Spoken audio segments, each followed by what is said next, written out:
नमस्कार। राजस्थान की तमाम फटाफट खबरों में आपका स्वागत है। राजस्थान की खबरों के लिए आपसे निवेदन कि यदि आपने हमारे चैनल को सब्सक्राइब नहीं किया है तो कृपया करके आपके अपने चैनल को सब्सक्राइब करना ना भूलें। आप सब्सक्राइब करते हैं तो हमें हिम्मत होती है सही और समीक्षा खबरें आप तक पहुंचाने की, वरना मीडिया में किस तरह की खबरें आप तक पहुंचा रहा है वह आप भली भांति जानते हैं। मीडिया में आपके बच्चों की बेरोजगारी या आपकी कोई निजी समस्या है, जैसे अस्पताल, महंगी शिक्षा, महंगाई, तो उसकी भी कोई खबर आपकी मीडिया पर नहीं दिखाई जा रही है। प्रतिदिन हम इन बातों का इसलिए जिक्र करते हैं कि ताकि आपको ध्यान रहे कि आपको भटकना नहीं है, आपकी अपनी समस्याओं को निरंतर उठाते रहना है, क्योंकि आपकी समस्या आपके बच्चों की बेरोजगारी और महंगी होती शिक्षा और महंगाई, इन सभी बातों पर आप ध्यान रखेंगे तो मीडिया आज नहीं तो कल उन बातों पर अवश्य ही ध्यान देगा। तो क्या है आज के राजस्थान की बड़ी खबर? कोटपुतली के किरतपुरा गांव के रहने वाली ढाणी बड़ियाली के खेत के बोरवेल में 10 दिन पहले गिरी 3 साल की मासूम चेतना को बचाया नहीं जा सका। बुधवार को सूखे बोरवेल में प्राण डूब गए। 23 दिसंबर को खेत में सूखे बोरवेल की पाइप दोबारा इस्तेमाल के लिए निकाली गई थी। 2 घंटे बाद ही चेतना खेलते हुए 700 फीट गहरे बोरवेल में गिर गई। चेतना को 10वें दिन बुधवार शाम 6:15 बजे निकाला गया।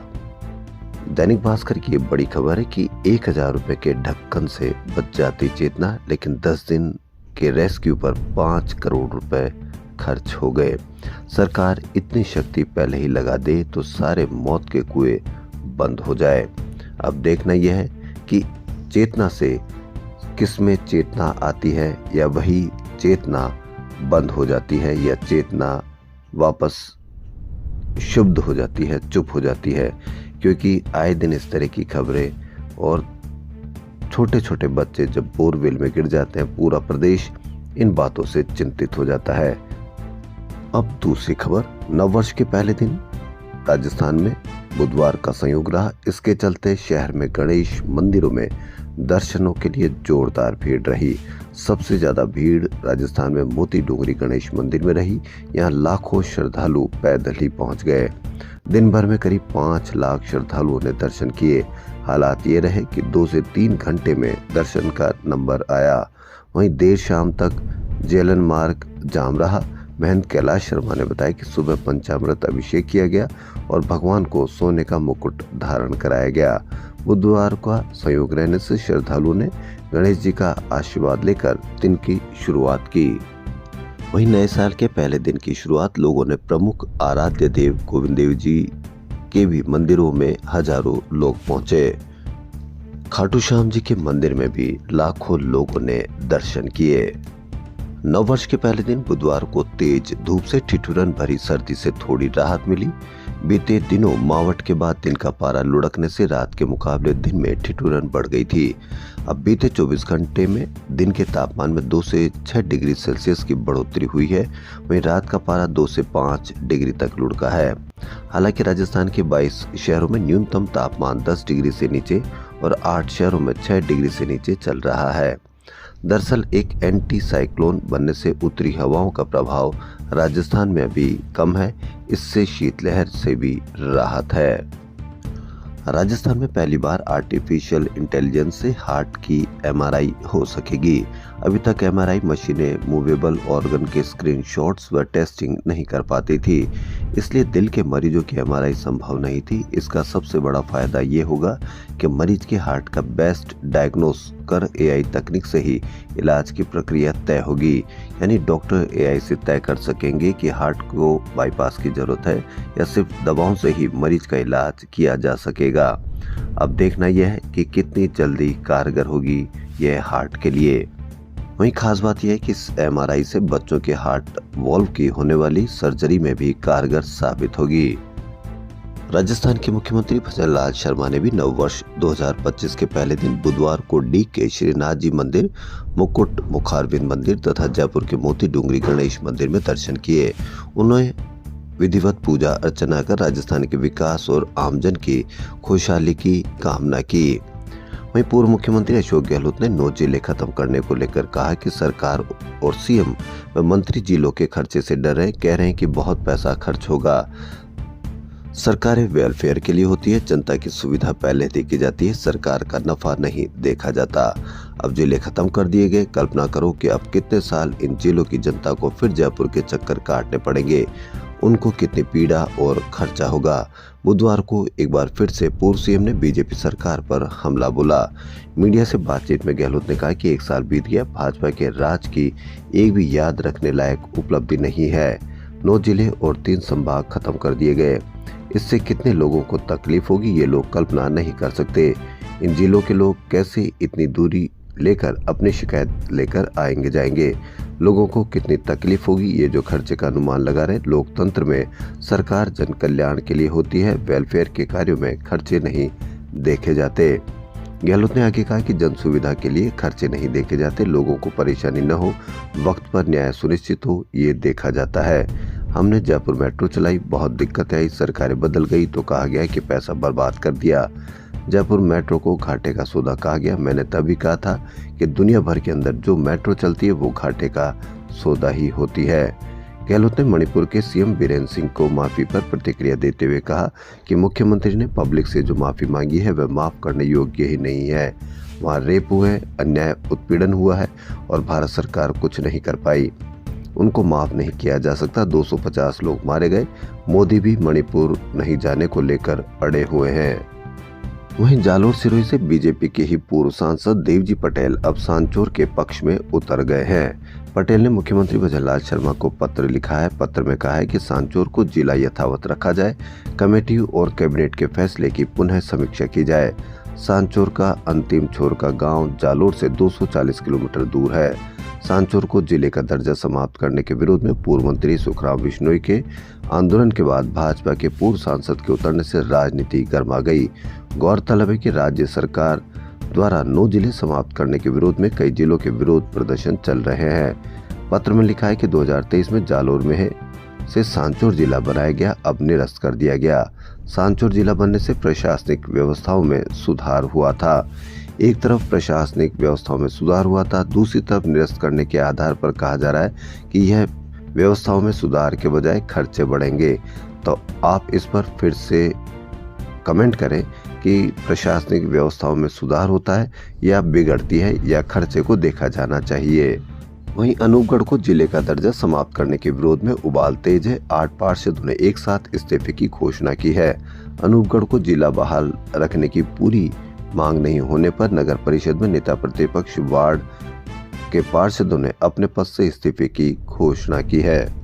वहीं सीकर संभाग व नीम का थाना जिला निरस्त करने के फैसले के खिलाफ लोगों में अब भी भारी आक्रोश है। जिले को बहाल करने की मांग को लेकर संघर्ष समिति का धरना व क्रमिक भूख हड़ताल जारी है। बुधवार को नगर परिषद पार्षद संजीव मोदी, विकास कुमावत, अजय सैनी, माकपा तहसील सचिव गोपाल लाल सैनी व युवक कांग्रेस सचिव मनोज भावरिया भूख हड़ताल पर रहे। विरोध में महाव्यापार संघ के आह्वान पर नीम का थाना के सभी बाजार तीसरे दिन भी बंद रहे। जिला को हटाने के विरोध में सब्जी फल कारोबारियों व किसान मजदूर यूनियनों ने बाजार बंद रखकर मुख्यमंत्री के पुतले की शव यात्रा निकाली। कपिल मंडी बाजार में टैक्सी स्टैंड से नारेबाजी के साथ सीएम के पुतले की शव यात्रा को लेकर बड़ी संख्या में लोग कलेक्ट्रेट पहुंचे। यहां नारेबाजी व प्रदर्शन के बाद पुतला जलाया गया। बाद में मुख्यमंत्री के नाम एडीएम भागीरथ साग को ज्ञापन दिया गया। इस्लामी कैलेंडर के रजब महीने का चांद बुधवार को नजर आया। इसके साथ ही हजरत ख्वाजा मोइनुद्दीन हसन चिश्ती की 813वें उर्स की शुरुआत रात से ही हो गई है। चांद दिखाई देने और उर्स का ऐलान होते ही दरगाह में शादियाने बजाए गए। बड़े पीर साहब की पहाड़ी से तोप के गोले दागे गए। रात को दरगाह दीवान सैयद जैनुल आबिदीन अली खान की सदारत में पहली महफिल हुई और मजार शरीफ को पहला गुस्ल दिया गया। दरगाह परिसर में मौजूद जायरीनों ने एक दूसरे को उर्स की मुबारकबाद दी। उधर उर्स के मौके पर देश भर से आए सैकड़ों कलंदर व मलंगों ने गुरुवार को दरगाह पहुंचकर साथ लाई छड़ियां व निशान पेश किए। गाजे बाजे और हैरत अंगेज करतबों के बीच निकले जुलूस में बड़ी संख्या में आशिकान ख्वाजा ने शिरकत की। केंद्रीय अल्पसंख्यक कार्य मंत्री तथा संसदीय कार्य मंत्री किरेन रिजिजू 4 जनवरी को अजमेर आएंगे। वे ख्वाजा गरीब नवाज के 813वें उर्स के मौके पर प्रधानमंत्री नरेंद्र मोदी द्वारा भेजी जाने वाली चादर पेश करेंगे। राजस्थान में गृह निर्माण सहकारी समितियों में फर्जीवाड़े और ग्राम सहकारी समितियों में लोन घोटाले को रोकने के लिए राजस्थान में नया कोऑपरेटिव कोड लाया जाएगा। नए कोड में सहकारी संस्थाओं को मजबूत बनाने के लिए भी प्रावधान होंगे। नए कोऑपरेटिव कोड को बनाने के लिए महाराष्ट्र, केरल, तमिलनाडु, गुजरात और मध्य प्रदेश के सहकारी कानूनों की स्टडी करवाई जा रही है। किशनगढ़ के डंपिंग यार्ड में बोटिंग नया आकर्षण बन गई। लोगों को यहां कश्मीर की बर्फ के साथ अब डल झील का नजारा दिख रहा है। यही कारण है कि बुधवार को नववर्ष के मौके पर 15,000 पर्यटक एक दिन में पहुंच गए। यह एक दिन का रिकॉर्ड है। मालूम हो कि यह मार्बल डंपिंग यार्ड करीब 300 बीघा में है। यहाँ प्री वेडिंग के साथ कई फिल्मों व गानों की शूटिंग हो चुकी है। वीआईपी पर्यटकों के लिए यहाँ हेलीपैड भी है ताकि वह हेलीकॉप्टर से आ सके। बर्फ जैसे इस क्षेत्र के चारों तरफ हरियाली के बीच एक बगीचा व झूले भी लगाए गए हैं। पर्यटक बढ़ने से यहाँ कई लोगों को रोजगार भी मिल रहा है। राजस्थान कर्मचारी चयन बोर्ड की समान पात्रता परीक्षा यानी सीईटी 2024 का परिणाम इसी महीने जारी किया जाएगा। इस सीईटी का प्रमाण पत्र की वैधता अवधि भी 3 साल रहेगी। पिछले दिनों कैबिनेट की बैठक में सीईटी के प्रमाण पत्र की वैधता अवधि बढ़ाने का निर्णय लिया गया था। इसे 1 साल से बढ़ाकर 3 साल किया गया था। यह निर्णय इसी सीईटी से लागू होगा। कर्मचारी चयन बोर्ड ने सरकार को इसकी वैधता अवधि बढ़ाने का प्रस्ताव भेजा था। इसे स्वीकार कर सरकार ने युवाओं को बड़ी राहत दी है। अब इस बदलाव का नोटिफिकेशन निकलने का इंतजार किया जा रहा है। बोर्ड सीईटी स्नातक और सीईटी सीनियर सेकेंडरी का परिणाम तैयार करने में जुटा हुआ है। इसी महीने परिणाम जारी करने की तैयारी की जा रही है। राजस्थान कर्मचारी चयन बोर्ड को प्रतियोगी परीक्षाओं में अब 2 स्तरों पर जांच होगी। पहली तो केंद्र पर प्रवेश करते समय ही अभ्यर्थियों की जांच कर ली जाएगी। इसके बाद परीक्षा के दौरान भी अभ्यर्थी को बिना डिस्टर्ब किए जांच होगी। सर्दी के मौसम में बोर्ड ने ड्रेस कोड में कुछ बदलाव किया है। दूसरे स्तर की जांच इस बात का पता करने के लिए होगी कि कहीं अभ्यर्थी ने अपने गर्म कपड़ों में कोई ब्लूटूथ डिवाइस तो नहीं छिपा रखा है। जयपुर के सदर इलाके में अजमेर रोड पर मेट्रो पिलर 75 के पास मंगलवार देर रात सड़क दुर्घटना में पावर बाइक पर सवार युवक गंभीर घायल हो गए। मौके पर पहुंची एम्बुलेंस ने घायल सुमेल हाउस सिविल लाइंस निवासी बादल प्रकाश मिश्रा को एसएमएस अस्पताल पहुंचाया, जहां पर चिकित्सकों ने उसे मृत घोषित कर दिया।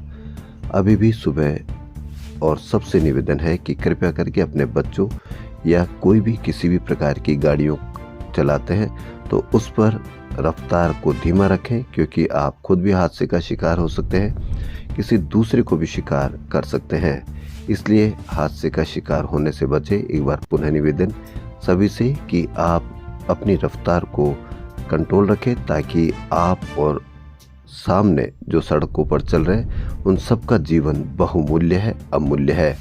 तो उनको बचाएं और सड़कों पर दुर्घटना मुक्त बनाएं। तन्नू सोलंकी ने मिस इंडिया ग्लैम 2025 का खिताब 4 व्हीलर कार के साथ अपने नाम कर लिया। वहीं 11 लाख के कैश प्राइज के साथ मिस इंडिया ग्लैम वर्ल्ड का क्राउन ख्वाहिश नायक ने जीता। सब इंस्पेक्टर हेमलता शर्मा ने मिसेज इंडिया ग्लैम 2025 का टाइटल अपने नाम किया।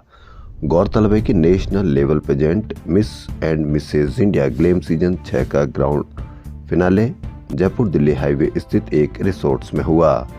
बेटे के लिए तड़पती मां बीमारी से जूझ रही है, उसकी सेवा में वृद्ध पिता लगे हैं। इसी बीच पिता का संवाद उसका खांसना ही मेरे लिए उसके साथ और पास होने का एहसास है। एहसास और लगाव की पराकाष्ठा को दर्शाता है। खांसना भी संवाद का एक माध्यम हो सकता है। संवाद की भाषा कुछ भी हो सकती है, लेकिन उसमें भावनाएं मुख्य होती है। यही नाटक मुक्ति में दिखाया गया, जिसका मंचन नववर्ष की पूर्व संध्या पर रविंद्र मंच पर हुआ। कैलाश सोनी लिखित इस नाटक का निर्देशन नरेंद्र सिंह बबल ने किया। उसमें बताया गया कि इंसान जब बूढ़ा हो जाता है तो तमाम रिश्ते भी बूढ़े हो जाते हैं। घर के टेलीफोन की घंटी भी कम बजने लगती है।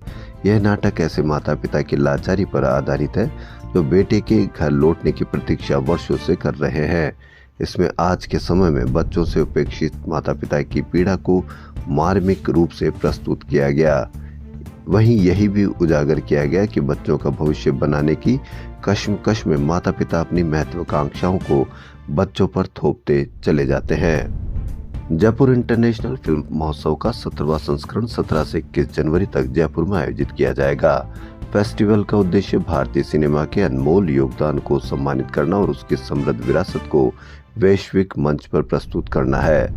Festival Rajasthan international centre, INOX GT central Jaipur की 5 स्क्रीन, सिनेमा ऑन व्हील्स की 2 स्क्रीन और राजस्थान प्रौढ़ शिक्षण समिति में किया जाएगा। सीनियर सिटीजन के लिए फ्री एंट्री रहेगी। विद्यार्थियों के लिए जो 18+ है उनको विशेष शुल्क 500 रुपये प्रति व्यक्ति और अन्य के लिए 1000 रुपये रहेगी। 48 देशों की 240 फिल्में इसी शुल्क में दिखाई जाएगी। म्यूजिकल रेड कॉर्पोरेट और ओपनिंग सेरेमनी भी होगी। संशोधित पार्वती काली सिंध चंबल पीकेसी और ईआरसी पिलिंग परियोजना से आगामी 7-8 साल में राजस्थान के 21 जिलों की तकदीर बदल जाएगी। प्रोजेक्ट में कैनाल, बांध व चैनल बनने में 80,000 करोड़ रुपए खर्च होंगे। इसका 90% हिस्सा केंद्र देगा। इसमें 4.03 लाख हेक्टेयर जमीन पर बगीचे व फसलों की सिंचाई होगी। इसमें से 2 लाख के हेक्टेयर से नया सिंचित क्षेत्र विकसित कर माइक्रो इरिगेशन से फसलों व बागों की सिंचाई होगी। साथ ही 1 लाख हेक्टेयर पुराने सिंचित क्षेत्र को ज्यादा पानी मिल सकेगा। इन जिलों में करोड़ों लोगों को पेयजल भी मिल सकेगा।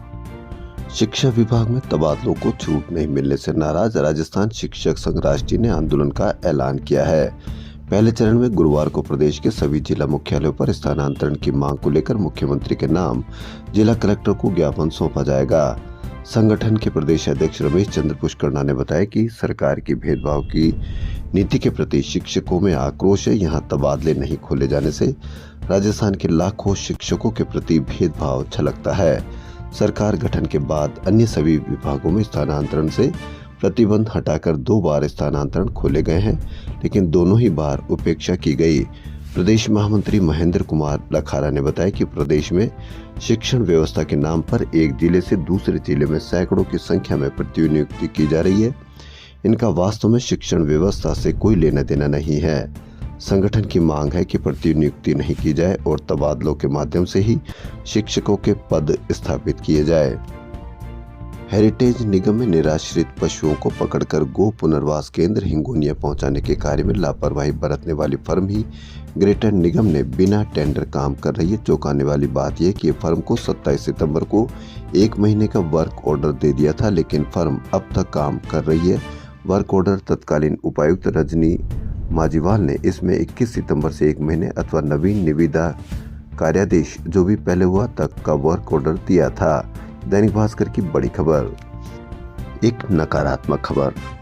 2 बच्चे शिव और शक्ति, जिससे परेशान मां जिसने दोनों बच्चों को जहर दे दिया और खुद भी जहर खा लिया।